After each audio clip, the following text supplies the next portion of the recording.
తనపై చేసిన ఆరోపణలకు 2 రోజుల్లోగా వివరణ ఇవ్వాలంటూ సిట్ చీఫ్ హోదాలో సజ్జనార్ ఇచ్చిన నోటీసులపై రెస్పాండ్ అవ్వడానికి మనతో మాజీ ఐపీఎస్ అధికారి ఆర్ఎస్ ప్రవీణ్ కుమార్ గారు ఉన్నారు. వారితో మాట్లాడదాం. సార్, మీరు చేసిన ఆరోపణలకు సంబంధించి మీ దగ్గర ఎలాంటి ఆధారాలు ఉన్నాయి? ఈ నోటీసులకు ఎప్పటిలోగా మీరు రెస్పాండ్ కాబోతున్నారు? నాకు టైం సరిపోయినప్పుడు తప్పకుండా నేను రెస్పాండ్ అవుతా.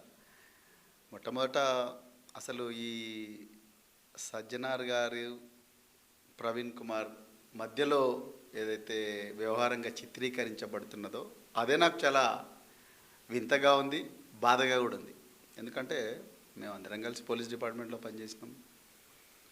నాకు చాలా మంచి మిత్రుడు కూడా, ఆయన చాలా కష్టపడి ఒక స్థాయికి వచ్చిండు, మంచి పేరుంది. కానీ ఈరోజు రేవంత్ రెడ్డి గారు, అదేవిధంగా కాంగ్రెస్ ప్రభుత్వం ఆయన భుజాల మీద నుంచి తుపాకీ వెలుస్తున్నట్టుగా మాకు చాలా క్లియర్గా అర్థమవుతుంది.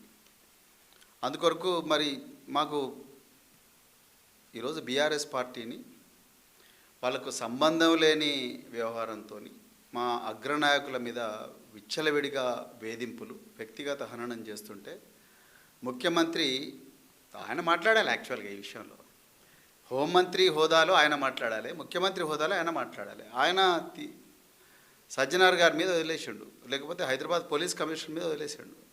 మరి ఆయన మాట్లాడుతున్నప్పుడు మేము ఆయన అడగకపోతే ఎవరిని అడగాలి? అందుకొరకు నేను ఇప్పటికీ మళ్ళీ చెప్తున్నా, సజ్జనార్ గారి మీద నాకు వ్యక్తిగతంగా ఎలాంటి ఆరోపణలు నేను ఆయన వ్యక్తిగతంగా చెయ్యను.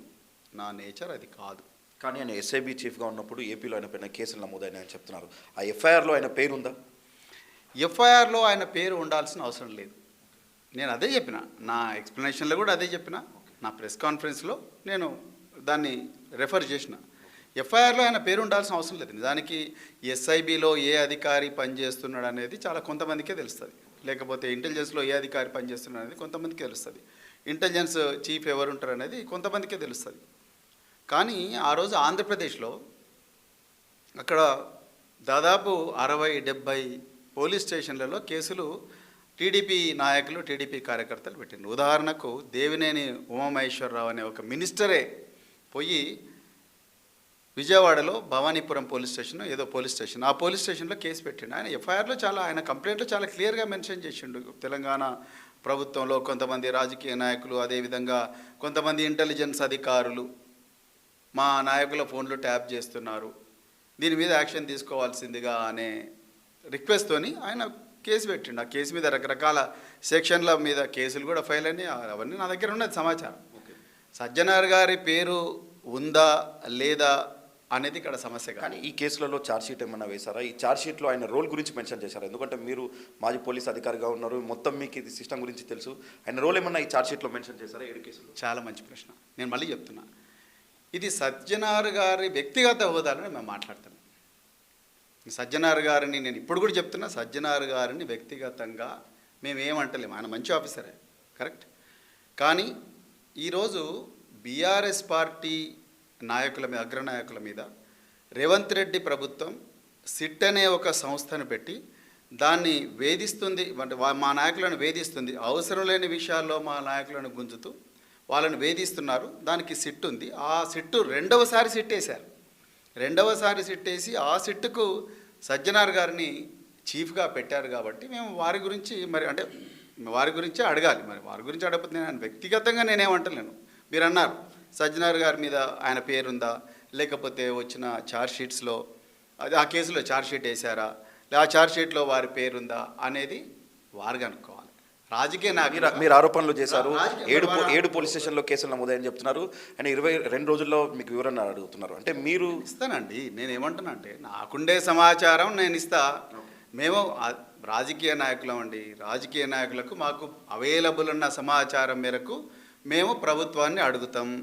ఓకే, ప్రభుత్వం ఏం చేయాలి? ప్రభుత్వం అనేది అధికార పార్టీ, వాళ్ళకు యంత్రాంగం ఉంటుంది, పోలీసులు ఉంటారు, ఇన్స్పెక్టర్లు ఉంటారు, తర్వాత ఇంటెలిజెన్స్ ఉంటుంది. వాళ్ళందరి ద్వారా పక్క రాష్ట్రంలో కనుక్కోండి, మాకెవరు చెప్తారు. కానీ మీరు చేసిన నిరాధారమైన ఆరోపణలకు సంబంధించిన విషయంలో ఒకవేళ ఆధారాలు ఇవ్వకుంటే క్రిమినల్ చర్యలు తీసుకుంటామనేది కూడా నోటీస్లో పేర్కొన్నారు. క్రిమినల్ చర్యలు తీసుకోమని చెప్తున్నాం కదా మేము. వాళ్ళు మమ్మల్ని రిప్లై అడిగారు సజ్జనార్ గారికి. నాకుండే ఆధారాలన్నీ కూడా ఆధారాల మేరకు రిప్లై ఇస్తాను, నేను ఇవ్వకపోతే నేను సివిల్ క్రిమినల్ చర్యలకు సిద్ధంగా అండి అంటున్నాను. నేను రిప్లై ఇచ్చిన తర్వాత కూడా ఆయన సాటిస్ఫై కాకపోతే సివిల్ క్రిమినల్ చర్యలు పెట్టడం అన్నిటికీ సిద్ధమయ్యే మేము ఈ పోరాటం చేస్తున్నాం. అర్థమైందా? అన్నిటికీ సిద్ధమయ్యే పోరాటం చేస్తున్నాం. ఊరికమ్మ ఎక్కడానికైనా సిద్ధంగానే ఉన్నాం, దేనికైనా సిద్ధంగానే ఉన్నాం. తెలంగాణ ప్రజల రక్షణనే ధ్యేయంగా బతుకుతున్నాం. నేను మళ్ళీ చెప్తున్నా మీకు, ఆ సజ్జనార్ గారి మీద మాకు వ్యక్తిగతంగా ఏం లేదు. నేను వ్యక్తిగతంగా ఆరోపణలు చేయలేదు. ఒక కొలీగ్, ఆయన సర్వీస్లో నా కొలీగ్, ఆయన మీద నేను వ్యక్తిగతంగా ఆరోపణలు చేయను. నా నేచర్ అది కాదు. ఆయన కూడా నా మీద వ్యక్తిగతంగా ఆరోపణలు ఎప్పుడు చేయలేదు, అవసరం కూడా రాలేదు. కానీ నేను బీఆర్ఎస్ పార్టీ నాయకుడిని, రైట్? మా బీఆర్ఎస్ పార్టీ అగ్రనాయకుల మీద విచ్చలవిడిగా రేవంత్ రెడ్డి గారు సజ్జనార్ గారి లాంటి ఆఫీసర్ల భుజం మీద తుపాకీ పెట్టి మా నాయకులను వాళ్ళ వ్యక్తిగత హననం చేస్తున్నాడు, మీడియా లీకులు ఇస్తున్నాడు. అవసరం లేకుండా సిట్టుకు పిలిపించి వాళ్ళను గంటల తరబడి విచారించి వేధిస్తున్నారు. దీనికి సజ్జనార్ గారి లాంటి అధికారులు పావులవుతున్నారు ఈ చదరంగంలో. రేవంత్ రెడ్డి గారు మాత్రం దావోస్లో, హార్వర్డ్లో, ఏమంటారు, అమెరికాలో కూర్చొని ఎంజాయ్ చేస్తున్నాడు. ఇక్కడ మరి పోలీస్ అధికారుల భుజం మీద పెట్టి ఫైర్ చేస్తున్నారు. ఇది తప్పు అని అంటున్నాను. నేను అనేది అది, ఇది తప్పు. నేను పెట్టిన ప్రెస్ మీట్లో కూడా నేను చెప్పింది అదే. ఆనాడు ఆంధ్రప్రదేశ్లో పోలీసులు, తెలుగుదేశం పార్టీ నాయకులు ఇంక్లూడింగ్ సమ్ మినిస్టర్స్ ఇచ్చిన కంప్లైంట్స్ మేరకు ఇక్కడ రాజకీయ నాయకులు, అదేవిధంగా ఇక్కడ ఇంటెలిజెన్స్ అధికారులు అని మెన్షన్ చేస్తూ వాళ్ళు కంప్లైంట్ ఇచ్చిండ్రు. నేనేం చెప్పినా, ఆనాడు ఇంటెలిజెన్స్లో ఉన్నది సజ్జనార్ గారు కాదా? సజ్జనార్ గారు ఉన్నారు. సజ్జనార్ గారు ఉన్నప్పుడు మరి సజ్జనార్ గారు మరి ఆనాడు మీరు పనిచేస్తున్న డిపార్ట్మెంట్ మీదనే పలు కేసులు, ఒకటి కాదు రెండు కాదు, నేను 7 పోలీస్ స్టేషన్లో చెప్పిన, ఇంకా చాలా పోలీస్ స్టేషన్లలో కూడా కేసులు అయినాయి. ఆ కేసులు ఛార్జ్షీట్ అయినా లేదని మీరు కనుక్కోవాలి, మాకెవరు చెప్తారు? మీరు రిటైర్డ్ డీజీగా ఉన్నారు, మీకు అంత తెలుసు సిస్టంలో. అంటే ఛార్జ్షీట్ వేశారా ఆయన పైన? ఐపీఎస్ సిట్ చీఫ్గా ఉన్నప్పుడు ఆయన పైన మీరు ఇలాంటి ఆరోపణలు చేసినప్పుడు ఆధారాలు అనేటివి కూడా ముందుంచాలనేది ఆయన చెప్తున్నారు. మాకు కావాల్సింది ఆధారాలు లేకుంటే కనుక మేము క్రిమినల్ సివిల్ చర్యలకు తీసుకుంటాం. ఆధారాలు ఉన్నాయా లేదా అని కనుక్కోవాల్సింది అధికార పక్షం. నేను సజ్జనార్ గారిని, నేను మళ్ళీ చెప్తున్నా, సజ్జనార్ గారిని వ్యక్తిగతంగా నేను విమర్శించలేదు. ఆయన అవినీతి పరుడనో, లంచగొండనో, లేకపోతే రకరకాల తప్పులు చేసిండనో నేను అంటలేను. ఆయన మంచి ఆఫీసర్ అని ఇప్పటికి కూడా చెప్తున్నా, చాలా మంచి ఆఫీసర్. ఆయన చాలా కష్టపడి పైకి వచ్చిండు. కానీ ఆయన ఇంటెలిజెన్స్లో ఉన్నప్పుడు అదే ఇంటెలిజెన్స్ డిపార్ట్మెంట్ మీద ఆంధ్రప్రదేశ్లో 10, 20, 30 పోలీస్ కేసులు అయినాయి. దాని మీద ఆంధ్రప్రదేశ్లో ఒక సిట్ కూడా వేసిండ్రు. ఆ సిట్టు వేసిండ్రు, సిట్టు క్లోజ్ కూడా చేసిండ్రు. కానీ మన దగ్గర వాళ్ళకి తెలుసు ఆంధ్రప్రదేశ్లోకి ఆ మెచ్యూరిటీ ఉన్నది ఆనాడు. అందుకొరకే బాబు ఈ ఇంటెలిజెన్స్ ట్యాపింగ్ వ్యవహారం అంతా కూడా చట్టబద్ధమేరా బాబు అని చెప్పి వాళ్ళు సిట్టు క్లోజ్ చేసుకున్నారు. మన దగ్గర మీరు వివరణ ఇస్తామని చెప్తున్నారు. ఎన్ని రోజుల్లోగా మీరు వివరణ ఇవ్వబోతున్నారు? నేను నా టైం బట్టి ఇస్తానండి. ఆయన 2 రోజులకి ఏమంటే 2 రోజులకి ఇస్తాను. అసలు నేను వివరణ ఇవ్వకపోయినా నడుస్తుంది. నేను వివరణ ఇచ్చిన ఆయన నా మీద క్రిమినల్ కేసు పెట్టాలనుకుంటే పెడతారు, లేకపోతే సివిల్ పెట్టాలంటే సివిల్గా నన్ను సూట్ చేయాలనుకుంటే చేస్తారు. సో దానికి నేను సజ్జనార్ గారు ఆయన హక్కు, అది ఆయన హక్కు నేను ప్రశ్నించాను. కానీ బీఆర్ఎస్ పార్టీ నాయకుడిగా, ఒక భారతీయ పౌరుడిగా రాజ్యాంగం కూడా ఆర్టికల్ 19 ప్రకారం నాకు హక్కు ఇచ్చింది. నాకుండే వాస్తవాలు, నాకుండే ఇన్ఫర్మేషన్ నేను ప్రజల ముందర పెట్టిన, నాకుండే అవగాహన మేరకు నేను ఈరోజు ఆనాడు ఇంటెలిజెన్స్లో పనిచేస్తున్న సజ్జనార్ గారు పనిచేస్తున్న డిపార్ట్మెంట్ మీద పలు కేసులు ట్యాపింగ్ మీద అయినాయి. కాబట్టి అదే ట్యాపింగ్ ఈరోజు ఆయన సిట్ చీఫ్గా ఉండడం నైతికంగా కరెక్ట్ కాదు. ఇప్పటికి కూడా వారిని రిక్వెస్ట్ చేస్తున్నా, ఎంతోమంది జడ్జిలు వాళ్ళకు ఇష్టం లేకపోతే వాళ్ళు ఆ తీర్పిచ్చే దగ్గర నుంచి మాకు వద్దు, మేము ఈ బెంచ్ మీద కూర్చోమంటారు. సజ్జనార్ గారు కూడా ఒక్కసారి, ఎందుకంటే రేవంత్ రెడ్డి గారు ఇలాంటి మంచి పోలీస్ ఆఫీసర్లను వాడుకుంటా ఉన్నారు. వీళ్ళ భుజాల మీద నుంచి ఫైర్ చేస్తున్నాడు బీఆర్ఎస్ పార్టీ మీద. ఇప్పటికి కూడా సజ్జనార్ గారు నాకు ఇది వద్దు, నేను ఒకప్పుడు ఇంటెలిజెన్స్లో పనిచేసిన ఈ ట్యాపింగ్ వ్యవహారము ఇది మనం మాట్లాడడం సరికాదు, దీని గురించి ఎక్కువగా మాట్లాడడం సరికాదు, నేను ఉండను అని అంటే అయిపోతుంది. కానీ ఇదే ఆర్ఎస్ ప్రవీణ్ కుమార్ గతంలో బీఎస్పీ పార్టీ అధినేతగా ఉన్నప్పుడు అప్పుడు మీరు నల్లకుంట పిఎస్లో కంప్లైంట్ చేశారు. అక్కడ కూడా కేసు నమోదైంది. మీ ఫోన్ హ్యాక్ అయిందని చెప్తున్నారు. మీ పార్టీకి సంబంధించినటువంటి వ్యూహాలు తెలుసుకునేందుకు, అక్కడ అభ్యర్థుల లిస్టు తెలుసుకునేందుకు మీ ఫోన్ ట్యాప్ చేశారని గతంలో కూడా మీరు ఈ ఫోన్ ట్యాపింగ్పై ఆరోపణలు చేసి ఇప్పుడు ఫోన్ ట్యాపింగ్పై ఏర్పాటైన సిట్ చీఫ్ పైన ఆరోపణలు చేయడాన్ని ఏ రకంగా? నేను ఒక రాజకీయ పార్టీ నాయకుడిగా నాకు ఒక ఫోన్ ఉంది. నా ఫోనుకు యాపిల్ నుంచి మెసేజ్ వచ్చింది. 2 సార్లు మెసేజ్ వచ్చింది, నీ ఫోన్ ఎవరో హ్యాక్ చేయాలని చూస్తున్నారు. నేను ఆ మెసేజ్ చూసి ఊరికే కూర్చోవాలన్నా లేకపోతే పోలీసులకు ఇన్ఫామ్ చేయాలంటే నేను ఆ రోజు పోలీసులకు ఇన్ఫామ్ చేద్దాం అనుకున్నా. నేను కమిషనర్ ఆఫ్ పోలీస్ ఆనాడు సివి ఆనంద్ గారు ఉన్నారు. సివి ఆనంద్ గారికి ఇన్ఫామ్ చేసిన. సిసిఎస్లో సెంట్రల్ క్రైమ్ స్టేషన్లో ఒక కేసు బుక్ అయింది. దాన్ని ఎవరు కూడా ఇన్వెస్టిగేట్ చేయలేదు. మరి ఎందుకు ఇన్వెస్టిగేట్ చేయలేదో నాకు తెలియదు. నేనైతే ఆ రోజు ఇచ్చాను. నేను పలాని పార్టీ చేసింది, కేంద్రంలో బీజేపీ చేసిందా, ఆనాడు రాష్ట్రంలో ఉండే బీఆర్ఎస్ చేసిందా అనేది నేను చెప్పలేదు. నా ఫోన్ హ్యాక్ అవుతుంది, నాకు సమాచారం వచ్చేది, అది ఎవరు హ్యాక్ చేస్తున్నారో చూడండి అని చెప్పిన. దాన్ని అది ఎక్కడ తీసుకుపోవాలి, ఎట్లా తీసుకుపోవాలి అనేది పోలీసు వాళ్ళని అడగాలి. ఇంకొకటి బ్రదర్, చివరిగా నేను ఒకటే మాట చెప్తాను. ఇది అసలు ఈ సబ్జెక్ట్ గురించి మాట్లాడాలంటే నాకు చాలా బాధగా ఉంది. ఎందుకంటే ఇది దేశ భద్రతకు సంబంధించిన విషయం, రాష్ట్ర భద్రతకు సంబంధించిన విషయం.